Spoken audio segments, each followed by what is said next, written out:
태초에 하나님께서 이 세상을 창조하셨습니다. 이 세상을 창조하신 하나님께서는 세상에서 가장 귀한 사람을 지으셨습니다. 하나님은 사람을 사랑하고 사람은 하나님을 섬기면서 행복하게 살았죠.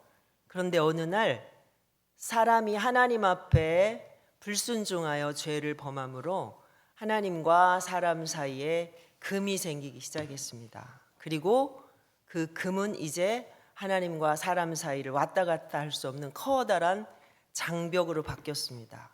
이때부터 사람 사는 세상에 뭐가 들어오나요? 죄가 들어왔습니다. 죄. 이 죄는 행동으로 지은 죄, 말로 지은 죄, 마음으로 지은 죄, 또 하나님을 불신한 죄 등이 있습니다. 이 죄 때문에 사람들은 질병, 사고, 전쟁 등으로 불행하게 되었죠. 그리고 사람들은 이렇게 불행하게 살다가 결국은 죽게 되고 사람들은 죽음을 두려워하게 됩니다. 왜냐하면 죽음 이후에는 심판이 기다리고 있기 때문에 그렇습니다. 성경에서 오늘 우리가 읽은 성경이지만 사람이 한 번 죽는 것은 정해진 것이고 그 후에는 심판이 있으리니 이렇게 말씀을 하시죠. 사람들은 죽는 것으로 끝나지 않고 죽음 뒤에 심판이 기다리고 있기 때문에 죽음을 두려워하게 되는 것입니다.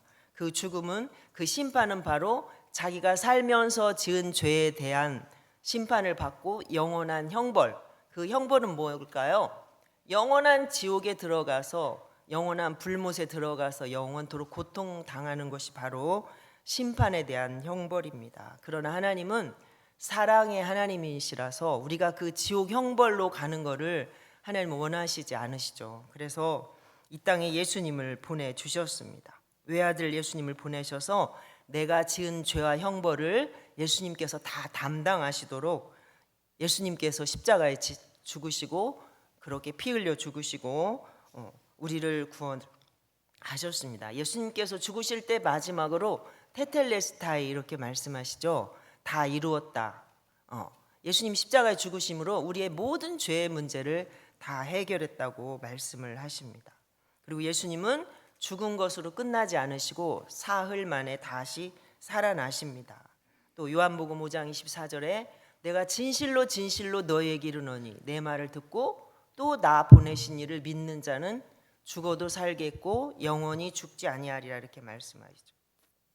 심판을 얻었고 나 보내신 이를 믿는 자는 심판을 얻었고 영생을 얻었고 주여 막 왔다 갔다 합니다. 영생을 얻었고 심판에 이르지 아니한다라고 말씀을 하십니다.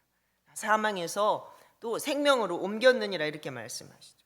예수님께서 왜 희생 제물이 되셔야 했는지, 우리가 왜 예수님을 믿어야 하는지가 오늘 제가 지금 말씀드린 내용에 다 들어 있습니다.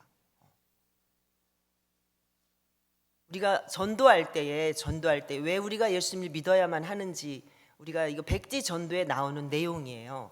제가 제자 훈련하면서 제자 훈련하는 분들에게 이렇게 가르치는 백지 전도 내용인데 제가 오늘 먼저 한번 이것을 설명을 드렸습니다. 자, 예수님이 왜 희생 제물이 되셔야 했고 우리는 예수님을 왜 믿어야 하는지 하는 것들을 여기서 말씀을 하고 있습니다. 우리 오늘 읽은 27절 말씀 한번 읽어볼까요? 27절 시작. 한 번 죽는 것은 사람에게 정해진 것이요 그 후에는 심판이 있으리니. 아멘. 사람은 누구나 한 번은 죽습니다. 그것은 하나님께서 정하신 것입니다. 아담과 하와의 범죄로 인해서 인간에게 이렇게 죄가 들어왔고 그 죄 때문에 죄의 결과로 인간은 모두 다 한 번은 죽을 수밖에 없는 존재가 되었습니다. 그런데 사람들은 이 죽음을 두려워하게 되죠. 왜 그렇다고 했어요? 왜 사람들이 죽음을 두려워한다고 했어요? 죽는 것으로 끝나는 것이 아니라 죽음 이후에는 심판이 반드시 기다리고 있기 때문에 그렇습니다. 사람들이 살다가 힘들면 다 목숨 스스로 끊으려고 하잖아요. 죽으면 끝나는 줄 알고. 그런데 죽으면 끝나는 게 아니라 반드시 심판이 기다리고 있다는 것을 사람들은 모르는 거죠. 그 후에는 심판이 있다 이랬어요. 그 후에는 심판이 있다. 죽음 자체가 두려운 것이 아니라 죽고 난 후에 심판이 있기 때문에 그 심판 때문에 두려워한다는 것이죠. 자, 그런데 여기 그 후에는 그랬죠. 그 후에는 죽음 이후를 물론 가르치자마자 심판을 받는다는 그러한 뜻은 아닙니다. 대부분의 성경 학자들은 이 심판을 그리스도께서 다시 오실 때에, 예수님이 재림하실 때에 받게 될 그 심판을 이야기를 하고 있습니다. 자, 27절 말씀, 사람은 누구나 한 번 죽게 되고 죽은 후에는 반드시 심판이 있다는 말씀에서 우리가 알게 되는 두 가지 사실이 있는데요. 하나는 다음 세상이 반드시 있다. 그죠? 심판이 없으면 끝날 거잖아요. 죽는 것으로 그냥 끝나버리죠. 근데 반드시 다음 세상이 있다는 것이고, 또 하나는 준비할 수 있는 기회는 언제뿐이다? 살아있을 동안뿐이다. 죽고 나면 그때는 하나님이 정해놓은 심판에 따라서 따라가야 되는 것입니다. 자, 그렇다면 여러분, 우리는 죽음 이후를 대비해야 되지 않겠습니까? 죽음 이후에 나는 어떻게 될 것인가? 많은 사람들은 죽음 이후에 대해서 전혀 대비하지 않고 살아가는 사람들이 많습니다. 우리 전도 대상자들이 바로 그런 사람들이죠. 왜 우리가 전도하고 왜 기도해요? 그들을 위해서 모르기 때문에, 이 사실을 모르기 때문에 죽음 이후에 내가 어떻게 될 것인가 생각조차 안 하고 살아가는 것이죠. 그러다가 죽음이 찾아오게 되면 그 죽음 앞에서 죽음을 두려워하게 되지요.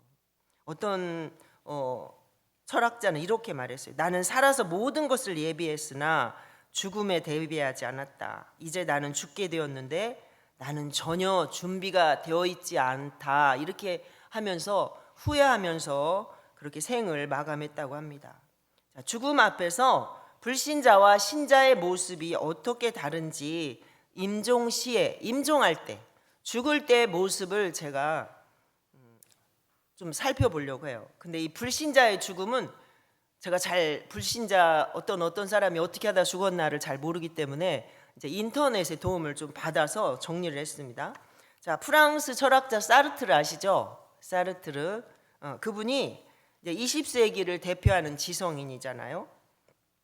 근데 그는 이 무신론자였고 실존주의 철학자였기 때문에 기독교에 대해서 아주 매우 비판적이었다고 합니다. 자, 인간은 종교적 가르침이 없어도 충분히 선할 수 있다. 예수 안 믿어도, 절에 안 다녀도 예를 들면 충분히 선하게 얼마든지 살 수 있다라고 했다는 거죠. 그러면서 천국과 지옥에 관한 기독교의 교리를 강하게 부인을 하고 비판을 했습니다. 그 때문에 많은 젊은이들이 기독교를 떠났다, 교회를 떠났다고 해요. 자, 그런데 그도 노년에 폐수종이라는 그런 병에 걸렸습니다. 자, 의사가 프랑스의 자부심인 대철학자에게 생명이 얼마 남지 않았습니다. 이렇게 전했습니다. 그랬더니 그의 반응이 의사에게 욕을 막 했다는 거죠. 욕을 해대고 그의 이런 발악은 죽을 때까지 계속됐다는 거예요. 물건을 던지고 욕을 하고 차마 입에 담을 수 없을 만큼 그렇게 난폭한 행동을 했다고 합니다. 병원 측에서는 인생의 철학을 정립한 노학자이기 때문에 담담하고 품위 있는 죽음을 맞이할 줄 알았는데, 누구보다도. 그런데 보통 사람보다도 더 죽음을 두려워하고 거부하면서 온갖 행패를 다 부리는 모습에 몹시 당황했다고 합니다. 근데 이분의 명성을 그래도 지켜주기 위해서 나중에는 면회를 거절했다고 해요. 면회를 제안시켰다고 해요. 근데 결국 그는 죽었을까요? 안 죽었을까요? 그도 죽었죠. 그리고 죽음 앞에서 보인 그의 이런 행동들이 사람들에게 알려지자 사람들이 너무 실망하고 너무나 의아해했다고 합니다. 대철학자였지만 죽음 앞에서 너무나 그 죽음을 두려워했기 때문에. 근데 어떤 지방의 한 신문 기자가 그의 모습을 보고 이렇게 말했다고 해요. 심판의 하나님을 만날 사실이 그를 공포로 몰아넣어 죽음을 그토록 거부하게 했다. 그는 알지 못했지만 심판하시는 하나님을 만날 사실이 너무나 두려워서 이렇게 죽음을 거부했다라는 거죠. 그러니까 불신자들도 자기가 죽지만 자기가 죽고 난 후에 심판에 대한 거 자기가 모르지만 나중에는 이게 나도 모르게 그거를 느끼게 되는 것 같아요. 그러니까 그런 반응을 보였겠죠. 자, 볼테르라는 철학자도 있죠. 자, 그 사람은 죽음 앞에서 내 생명을 6개월만 연장시켜 누군가 준다면 내 재산을 반을 주겠다 이렇게 말했다고 해요. 그리고 천국도 지옥도 없다 이렇게 주장하던 그는 나는 멸망으로 들어간다, 지옥으로 들어간다 하면서 죽었다고 합니다. 또 한 사람만 더 얘기하면 토마스 홉스 아시죠? 죽을 때 나의 생명을 단 하루만이라도 연장시켜 준다면 내 전 재산을 다 주겠다. 아까 볼테르는 그랬다잖아요. 6개월면 연장시켜 주면 반 주겠다. 근데 이 사람은 하루만 연장시켜 줘도 다 주겠다 이렇게 말했다는 거죠. 하루를 연장시켜 줄 수 있는 그런 재주 있는 능력 있는 사람이 세상에 있을까요? 없죠. 자, 그러면서 나는 지금 무서운 어둠 속으로 떨어지고 있다라고 하면서 그도 죽었다고 합니다. 예수님을 믿지 않는 사람들은 이렇게 죽음이 두렵고 무서워서 죽음을 쉽게 받아들이지 못하고 어떻게든지 이 세상에 하루만이라도 더 살 수는 없을까 이렇게 더 살고 싶어 한다는 것입니다. 왜 그런다고요? 죽음 이후에 심판이 있기 때문에 그 두려움을 견디지 못해서 그러는 것입니다. 죄에 대한 심판과 그에 해당하는 지옥 형벌이 기다리고 있기 때문에 그렇습니다. 물론 믿지 않는 사람들이 이 사실을 알지는 못하죠. 그러나 죽을 때는 영의 눈이 열려서 이렇게 자기의 모습을 본다고 해. 마지막 저도 우리 성도들 가운데 이런 분 봤거든요.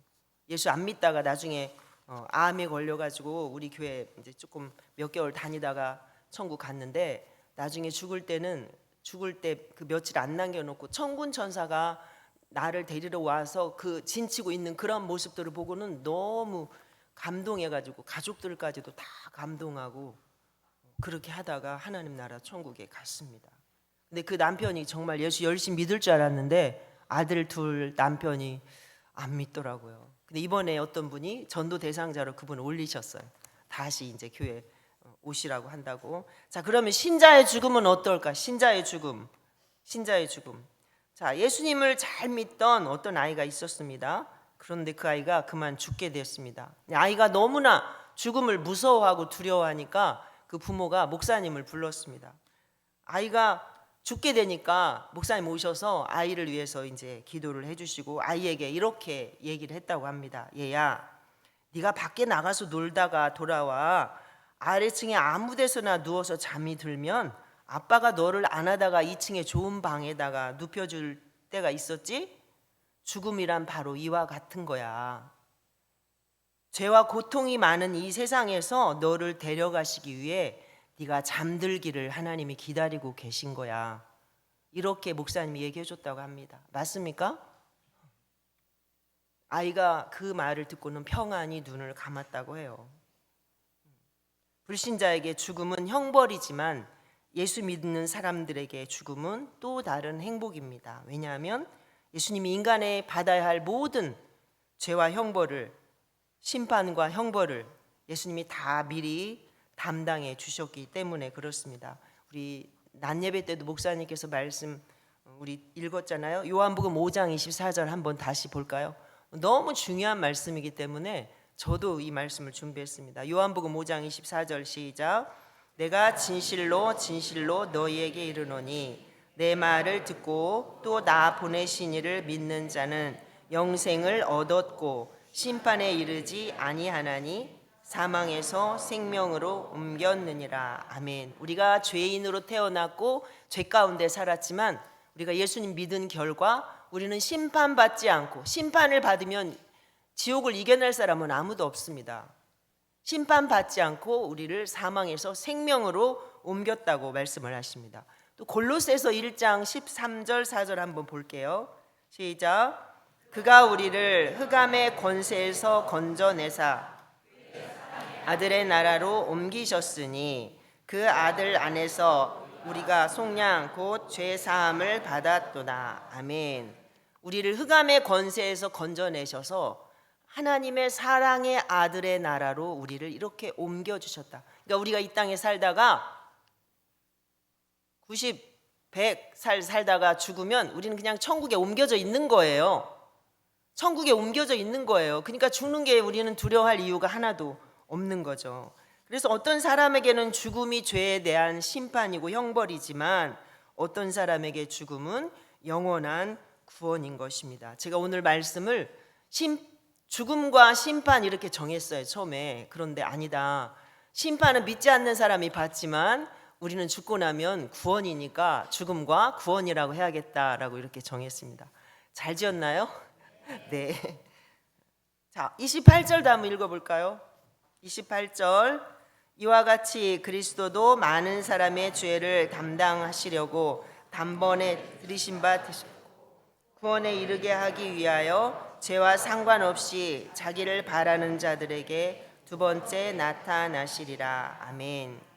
사람의 죽음은 범죄의 결과이지만 예수님의 죽음은 범죄한 죄인들을 그 인간의 죄를 대속하시기 위함입니다. 예수님은 많은 사람들의 죄를 담당하시기 위해 자기 자신을 희생 제물로 단번에 드리셨습니다.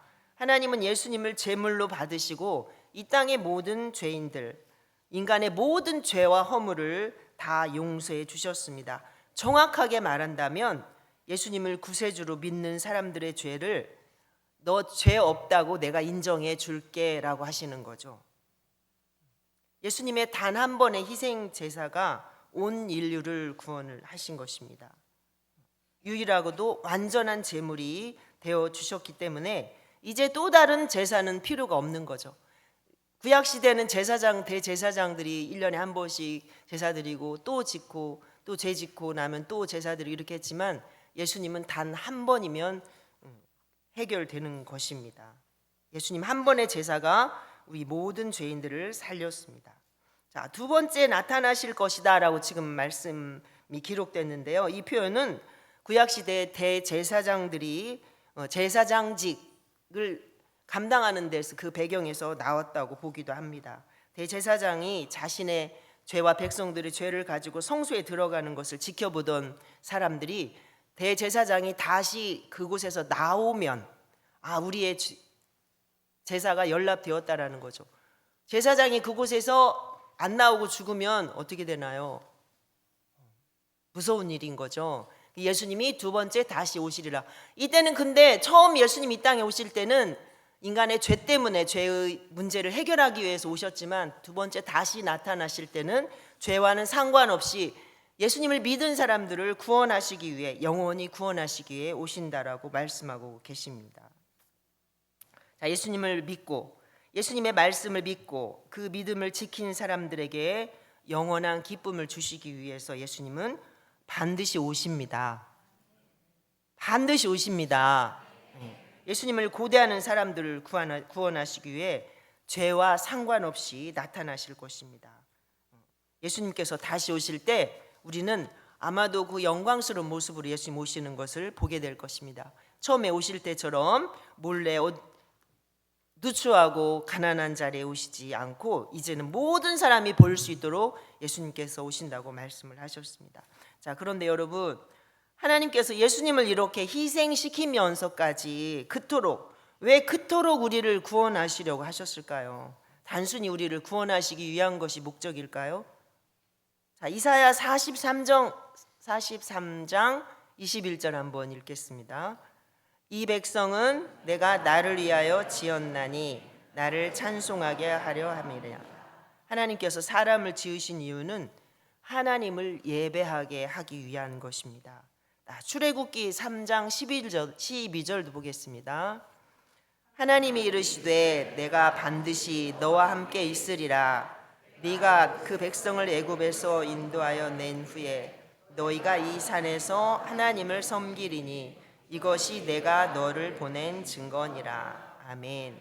하나님께서 애굽에서 이스라엘 백성들을 구원해 내신 것은 하나님께 예배 드리기 위한 것이었습니다.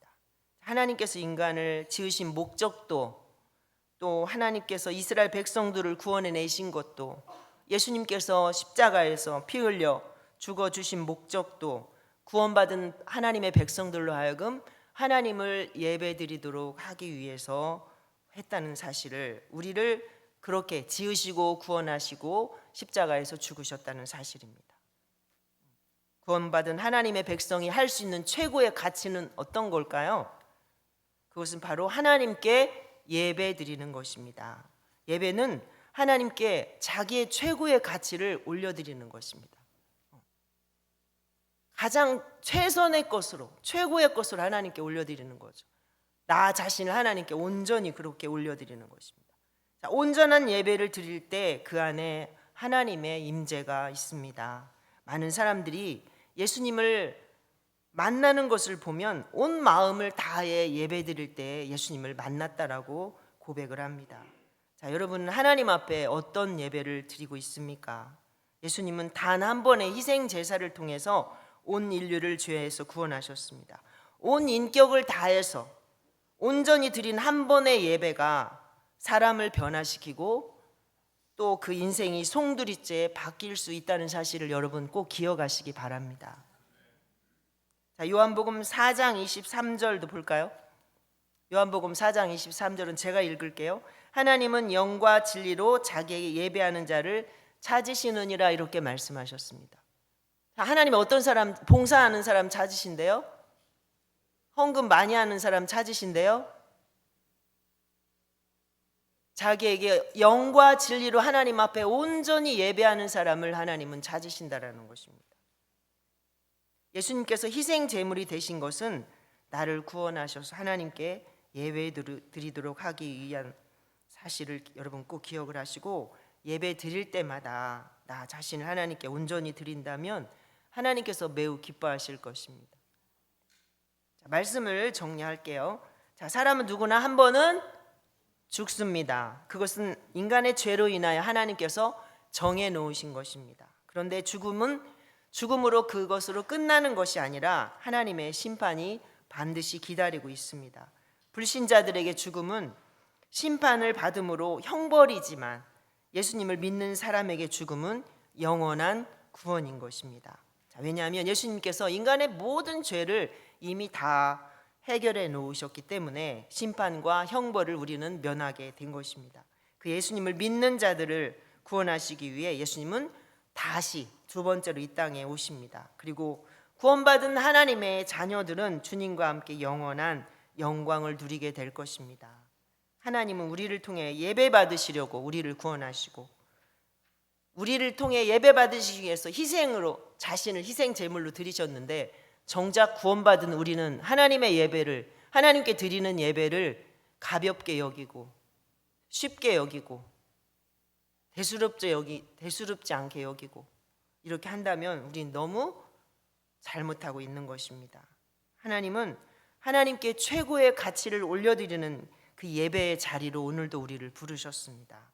그러므로 우리는 온 마음으로 드리는 예배를 하나님 앞에 드립시다.